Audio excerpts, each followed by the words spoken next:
Hi friends, ಎಲ್ರಿಗೂ ಹೊಸ ವಿಡಿಯೋಗೆ ಸ್ವಾಗತ. ನಿನ್ನೆ match India versus south Africa fifth T20 match ಗೆದ್ದ ನಂತರ ನಮ್ಮ ಕೋಚ್ ಗೌತಮ್ ಗಂಭೀರ್ ಅವರು ಪ್ರೆಸ್ ಕಾನ್ಫರೆನ್ಸಲ್ಲಿ ಏನೆಲ್ಲ ಹೇಳಿದ್ರು ಅದನ್ನೆಲ್ಲ ನೋಡ್ಕೊಂಬರೋಣ.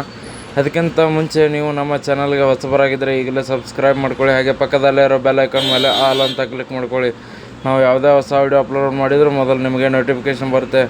ನಿನ್ನೆ ಗೌತಮ್ ಗಂಭೀರ್ ಅವರು ಪ್ರೆಸ್ ಕಾನ್ಫರೆನ್ಸಲ್ಲಿ ನಮ್ಮ ಬ್ಯಾಟಿಂಗಲ್ಲಿ ಒಂದು ಬೆಂಕಿಯಾಗಿತ್ತು ಅಂತಲೇ ಹೇಳಿದ್ದಾರೆ. ಒಂದು ಹಾರ್ದಿಕ್ ಪಾಂಡ್ಯ ಅವರಾಗಿರ್ಬೋದು, ತಿಲಕ್ ವರ್ಮಾ ಅವರಾಗಿರ್ಬೋದು, ಹಾಗೆ ಓಪನರ್ ಆಗಿ ಬಂದ ಸಂಜು ಸ್ಯಾಮ್ಸನ್ ಆಗಿರ್ಬೋದು, ಅಭಿಷೇಕ್ ಶರ್ಮಾ ಅವರಾಗಿರ್ಬೋದು, ಎಲ್ಲರಿಂದನೂ ಕೂಡ ಒಂದು ಒಳ್ಳೆಯ ಪರ್ಫಾರ್ಮೆನ್ಸ್ ಬಂತು. ಹೀಗಾಗಿ ನಮ್ಮ ತಂಡ 231 ರನ್ ಕಲೆ ಹಾಕೋಕ್ಕೆ ಈಸಿ ಆಯಿತು.